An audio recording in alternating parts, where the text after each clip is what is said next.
Dhamma Talks by Mogok Sayadaw. No date. The worst danger. The first important matter is closing the doors of woeful existence, apayas, i.e., hells, animals and hungry ghosts. What is the reason? When the causes are there, lobha, dosa, moha, ditthi, etc., arise in the heart, mind. These unwholesome mental states arise because the seed of hells is in the mind. Don't be afraid and fear of other things. Ditthi, wrong view, is the real seed of hell. Sayadaw gave some suttas to support this point. After ditthi falls away, i.e., sotapanna, even lobha, dosa, moha are still there. These can't send one to hells. With ditthi the three coarsest unwholesome roots are eradicated except the mild ones. Even sotapanna still makes kanda and goes to the good destinations, sugati, but never creates kanda and goes to dugati, the bad destination. So it becomes clear that only this one, ditthi, needs to be abandoned.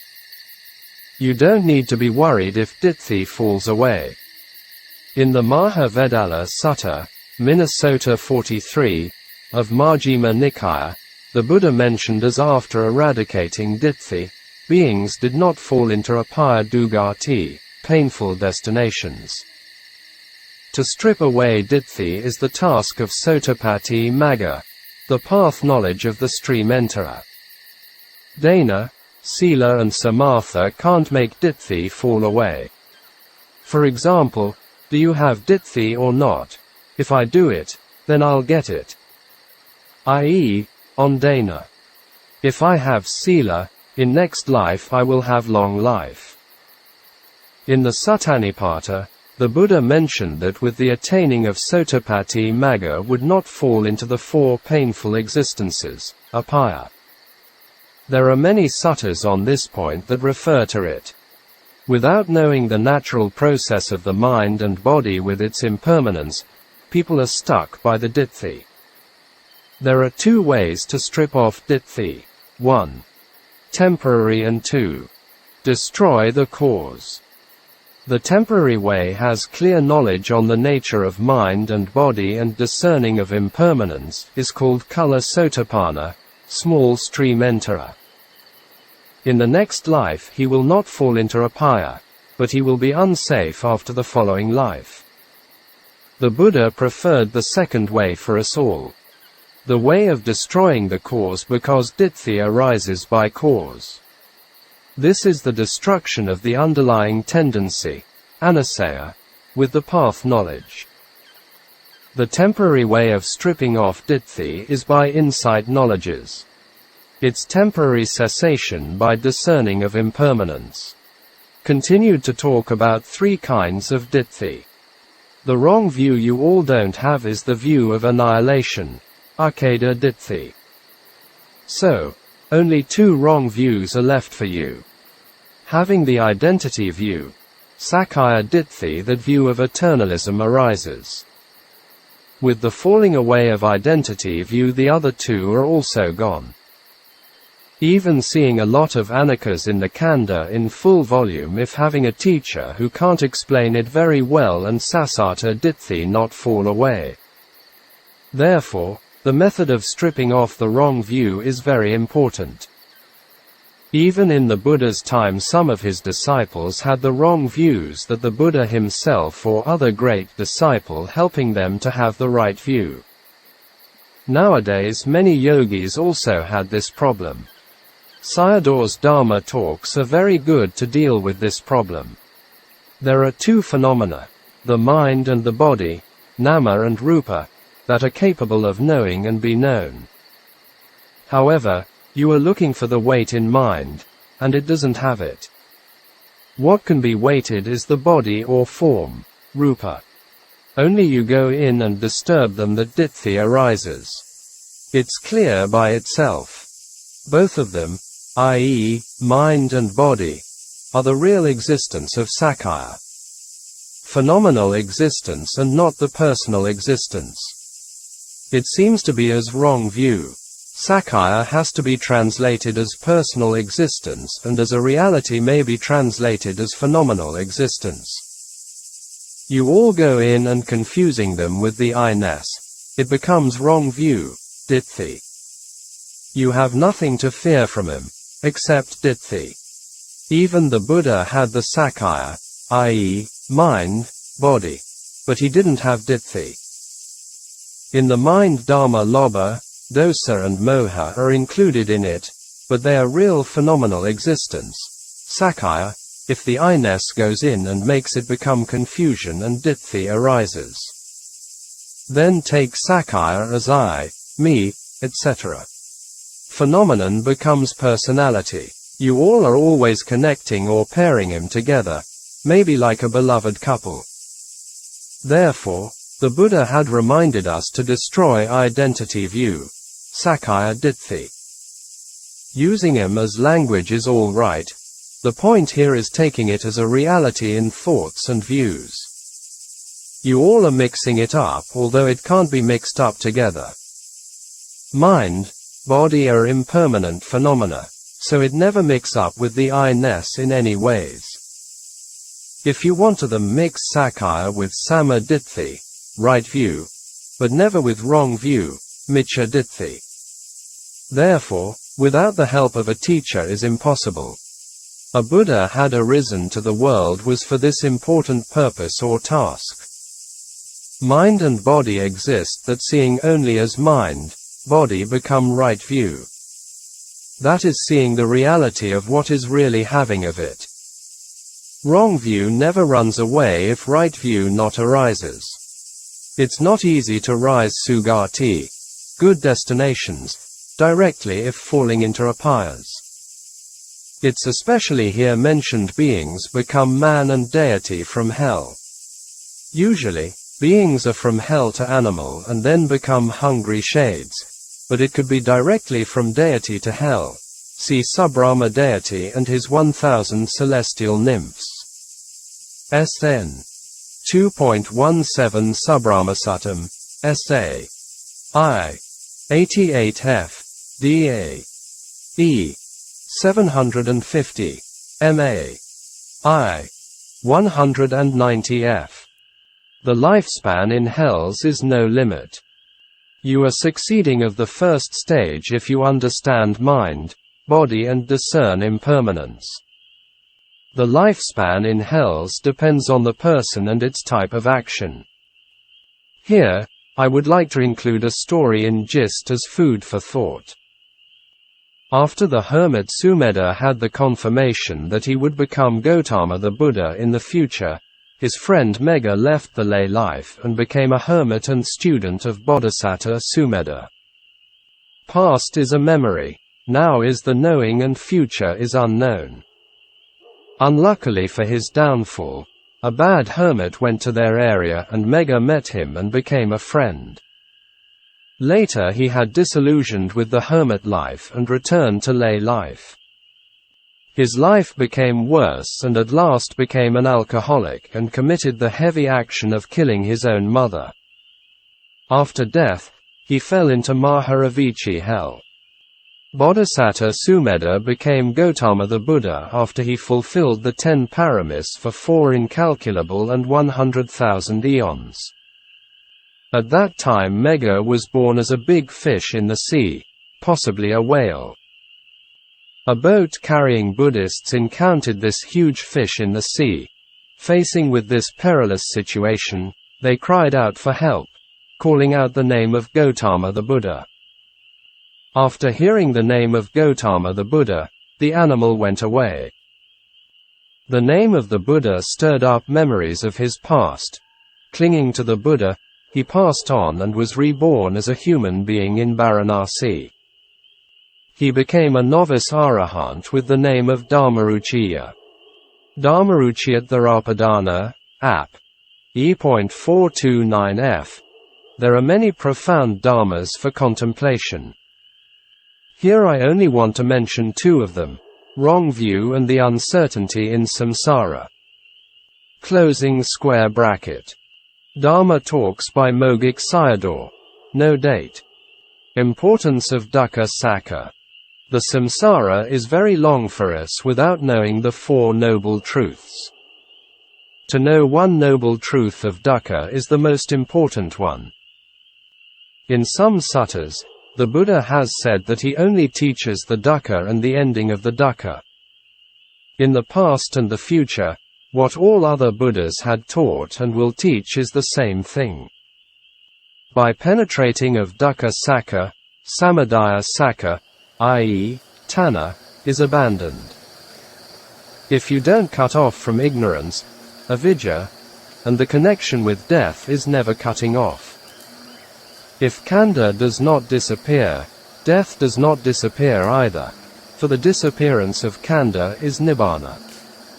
This is the reason Sayadaw sometimes asked his disciples as, do their khandhas disappear or not? Whoever of impermanence has ended, and its dying phenomenon also comes to an end. With the ending of death is seeing the deathless.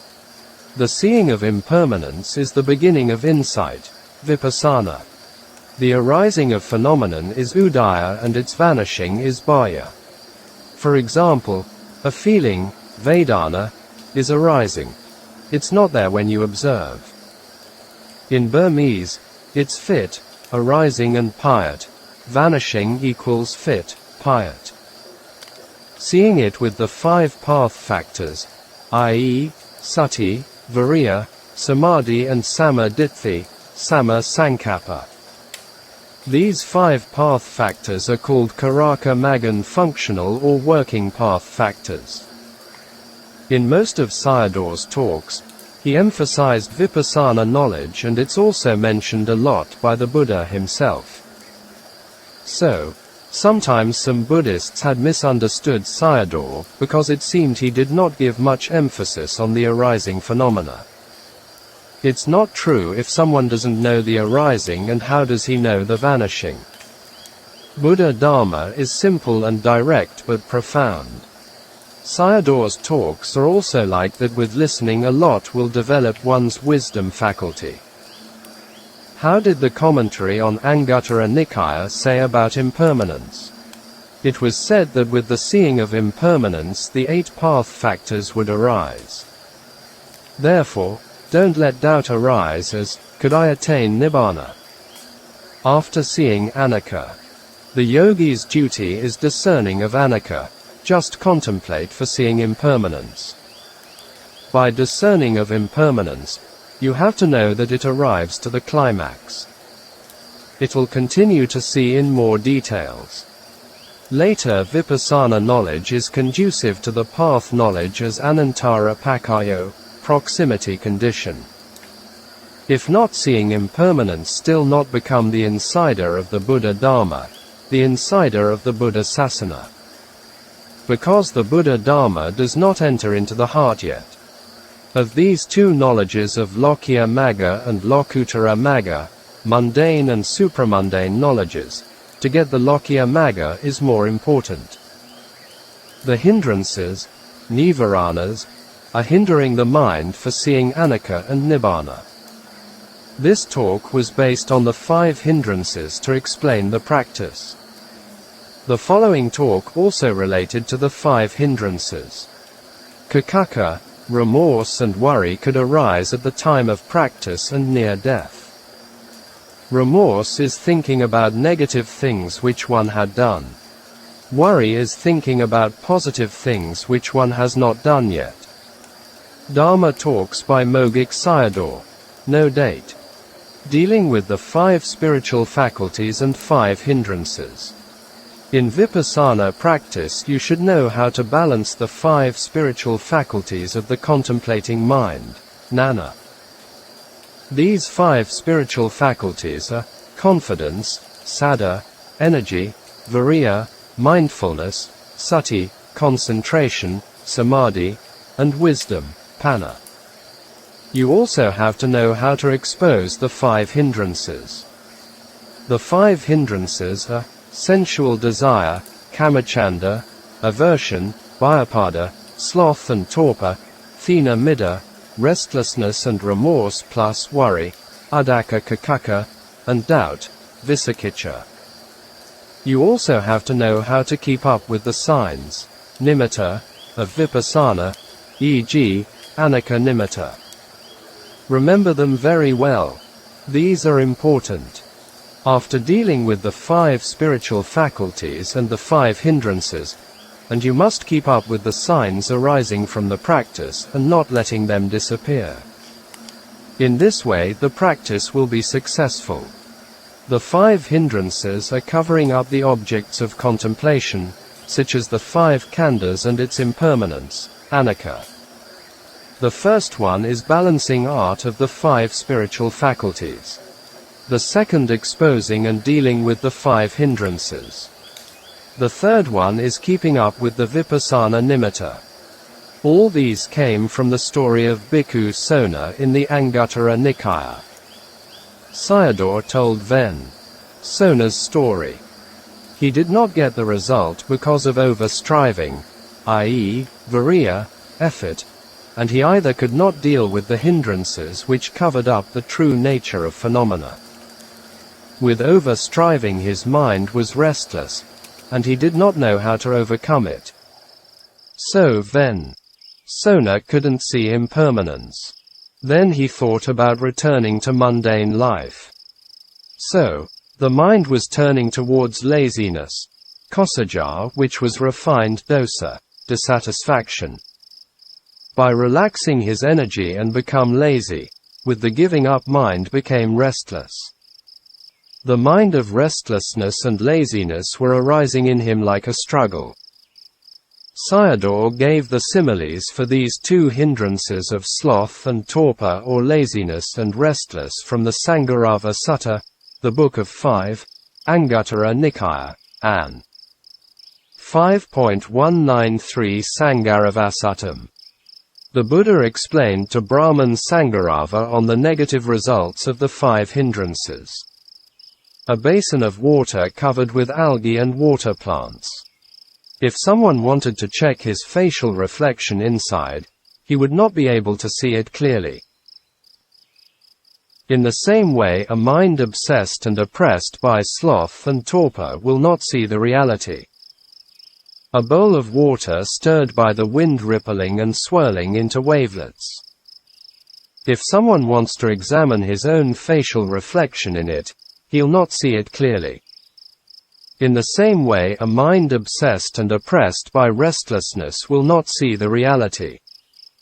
Again, Sayadaw explained these 2 hindrances with Ven Sona, Kalivisa, from the Anguttara Nikaya, Sona Sutta, the Book of the Sixes, An. 6.55 Sonasuttam. The simile the Buddha explained to Sona was playing a lute, but Sayadaw using the Burmese harp, not the Western harp. When the strings of the lute, harp are neither too tight nor too loose and adjusted to a balance pitch is easy to play with a pleasant music. If the strings are too tight or too loose will has the opposite result, i.e., not easy to play and unpleasant sounds arise. In the same way, if viriya is aroused too forcefully leads to restlessness, and if the energy is too lax leads to laziness. So, the Buddha taught him resolved on the balancing of energy would achieve evenness of the 5 spiritual faculties and taking up with the object or keeping up with the nimitta as mentioned by Sayadaw in this talk. Closing square bracket. Allow your efforts to be practiced with a balanced effort between the extremes of too much or too much relaxation. Contemplate their Anicca and returning to the impermanence of the khandha if restlessness and laziness come in. This will see the khandha with Magga. I'll talk about the balancing art of the Dhamma. 1. Make adjustment of confidence, saddha, and wisdom, panna. 2. Make adjustment of effort, viriya, and concentration, samadhi. The amount of mindfulness, sati, is never over like the other factors. Making an able adjustment will discern impermanence. Out of mindfulness is the working of delusion, moha. There, the Buddha reminded us to have sati all the time. Some have strong faith, saddha, but no wisdom that they have respect on things which should not pay much attention to it. For example, on the form of the Buddha or Buddha images. Their faith and respect don't reach to the wisdom, Nana, Buddha. Tanna comes in with over-faith. They are in the wrong direction without encountering a good teacher, because wisdom is retreated. Over-panna become a cunning person, clever and deceitful. With the excessive factors, Kilesa creeps into the practice. With the evenness of the 5 spiritual faculties, the impermanence of the phenomena fit in together. I.e., discerning of impermanence. This point is very important for yogis, because vipassana nana is vipassana upekkha, equanimity of insight. Cunning dharma is delusion, moha, because it's wrong knowledge, miccha nana. This is the power of ignorance, avidya. We can now see a lot of delusion in many worldly areas of politics, economics, business, media, science, technology and so on. This does not bode well for humanity. After clearing away the problems of unevenness of spiritual faculties and 5 hindrances, and the khandha nimitta arises. This is the literary expression. The khandha own nature appears. This is Anicca, impermanence. In the comprehensive manual of Abhidhamma, Abhidhammata Sangaha, it explained on the 28 material phenomena, rupa. It was divided into 11 types, and the last one is as follows. 11. Characteristics of matter. 25. Production. 26. Continuity. 27. Decay. 28. Impermanence. The 5 khandhas are arising and vanishing together. That mind also has the same nature. Closing square bracket. If you practice in this way, it's not impossible to get the result. Just do the contemplation.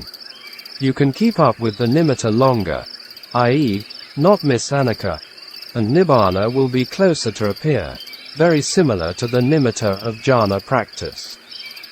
Then, Sona had perfection, but he was lacking with these 3 factors. Important of good teacher is one of the conditions for realization. These things are very important for practicing yogis. Many of them, when their practice did not develop, became spiritually depressed and gave up the practice. Some even attributed this to their paramis. Sayadaw had great wisdom and compassion, and he also had the courage to change some traditional belief, view and idea which went against the Dhamma. Before him was not talking much about these mistaken belief, view and idea to lay people by the monks. Even in Theravada Buddhism has this problem, so it's no need to talk about the other traditions. They are relying on the outside power than Dharma and becoming like other faiths. Closing square bracket. Dharma Talks by Mogok Sayadaw. No date. The most dangerous enemy. Here is again a Dharma talk based on wrong view. Ditthi, which came from Agavakagata Sutta. Tavakagata on Fire, Majjhima Nikaya, Minnesota 72. Sayadaw himself used this sutta a lot in many of his talks on dealing with ditthi. The Buddha was using the extinction or cessation of fuel and fire for Nibbāna was a very good and clear simile on the nature of Nibbāna. If we study the talks of Mogok Sayadaw, he put more emphasis on killing ditthi because it's the seed of apaya dugatas, hell, animals and hungry shades. Combining with tanna becomes great tanna, ditthi tanna. The sufferings it creates are in wide range and unthinkable. Its influence is from the lowest hells to the highest existence of neither perception nor non-perception, the immaterial jhanic plane, except for the 5 pure abodes for the non-returners, anagami. After eradicated ditthi suffering waiting for a stream enterer was only 7 drops of water compared with the sufferings in the ocean of water which a worldling had to be suffered. Someone eradicated ditthi had stable sila, so he never harmed himself and others in any ways.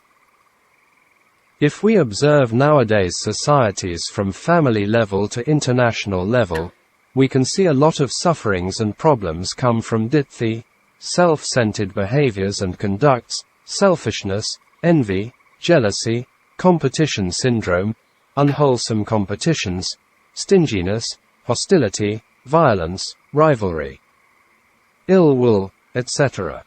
Only when the Buddha was born did living beings have the right view, although not many knew about it and not many could accept it. How thick is humans' ignorance? Avidya. They always worship their dangerous enemy all the time with money, power and fame. Later their bad teacher sends them to the 4 woeful existences. Therefore, the Buddha warned us that the frequent homes of living beings were the apaya boom. Only we know the Buddha Dharma will understand the compassion and wisdom of the Buddha and Arya Savakas. Closing square bracket. Ditupadana, clinging with wrong view, means binding with wrong view. After that tanha follows behind it. Ditthi is like the rope which binds a man's body. Tanha is like the river water which drifting away the man who has been bound with ditthi rope. Here Sayadaw used the words binder and drifter for ditthi rope and tanha water which carrying the samsaric traveler into the ocean of samsara. Throughout the samsara beings are always in this situation. If ditthi does not fall away, i.e. the ditthi rope, then only drifting, whirling, whirlpool, and sinking will follow. Thus, the Buddha mentioned that if ditthi disappeared, all others would collapse, i.e. Kilesa, and will eventually be affirmed as Nibbāna. It becomes clear how much important for ditthi to be fallen off. This explains the importance of shedding of the ditthi. There are 2 causes for ditthi arising: wrong attention, ioniso, and listening to wrong teachings. Khandha itself is impermanent. Anicca, suffering, Dukkha, not self, Anatta, 32 parts of loathsomeness, Asubha, but someone takes it as wrong view of permanent, wrong view of happiness, wrong view of self and wrong view of beautiful, Nicca ditthi, Sacca ditthi, Atta ditthi and Subha ditthi. Combining them with the Khandha becomes identify view, Sakkaya ditthi. Without seeing of impermanence ditthi can't fall away.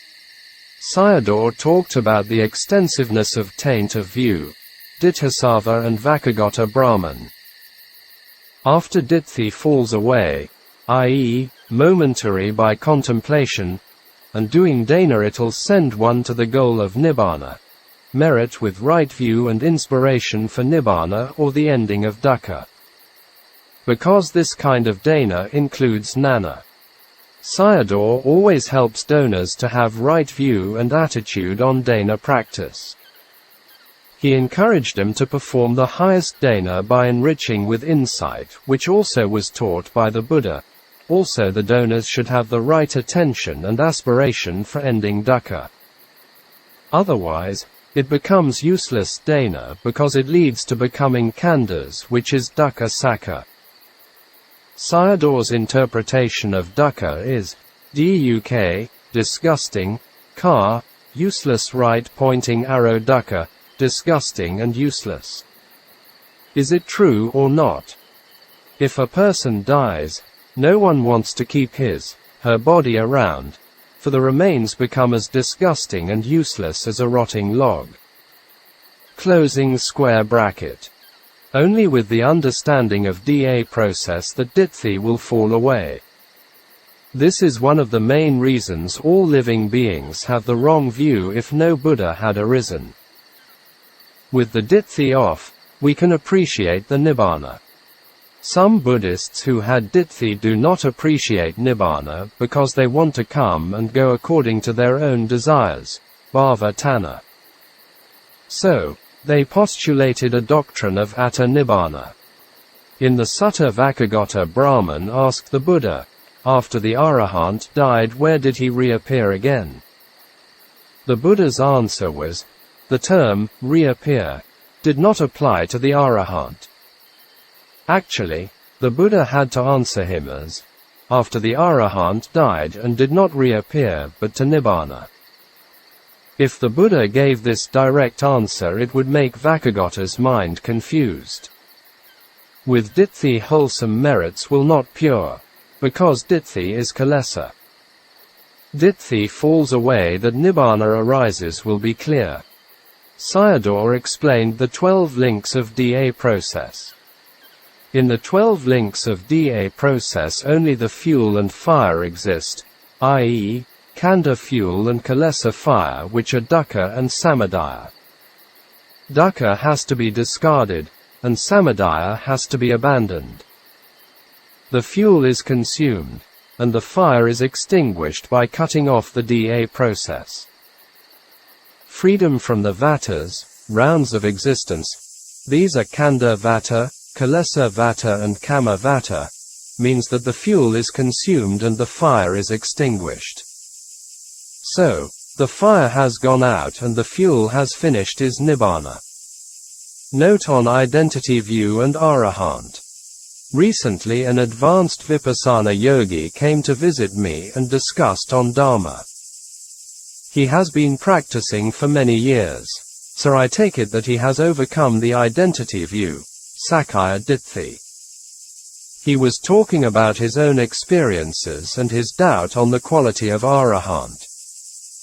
Likewise, he had read about on Arahant by a well-known Tibetan teacher who had said that Arahant still had defilement.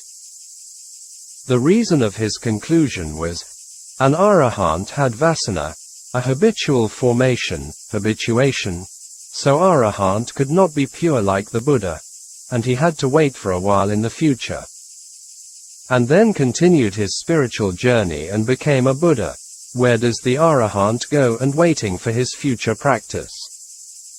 It seemed to me a lot of later Buddhists even do not know what Arahant means. They misinterpreted the Buddha Dharma according to their own views and doctrines. They regarded Arahants as selfish. In fact, they did not even know that the stream enterers had already overcome selfishness. It is a very big gap between Sotapanna and Arahant. Even the Buddha never mentioned that an Arahant was selfish and still defiled, because he himself was an Arahant. See the first 9 attributes of the Buddha. Sotapanna already overcame identity view and doubt on the Buddha, Dharma and Sangha. Therefore, he and the Tibetan teacher had doubt in the Buddha, Dharma and Sangha. It meant they hadn't still overcome the identity view and appreciated Nibbāna element, dhātu, yet. It reminds me what Mogok Sayadaw had said in some of his talks. He said if someone had wrong views on Nibbāna, couldn't realize the first Nibbāna, i.e., Sotapanna. It seems to me identity view, atta ditthi, and craving for becoming, bhava tanha, very deep-rooted in living beings, and both dharmas are deeply related to each other. We can see their evidences in the suttas, present-day human beings, and in the views, doctrines and philosophy of later traditions. Buddhists who did not know the Buddha Dharma in the Pali Nikaya could not let go or still clinging to Nibbāna with wrong view, sassata or akeda ditthi. With sassata they created atta Nibbāna, and they could come and go according to their bhava tanha. With akeda they hated Nibbāna and clung to their ditthi tanha, kama tanha, like the worms in the pit toilet. These worms, white worms, take the smelly yellowish stuffs as gold, which also today humans are fighting each other for it up to the international level. Thus Mogok Sayadaw interpreted Nibbāna in many different ways in order to expel the wrong view of it, without which Buddhists would not be able to lay down Ditthi Tanha and would never be free from Dukkha. So Ditthi is the most dangerous enemy to all living beings. Closing square bracket.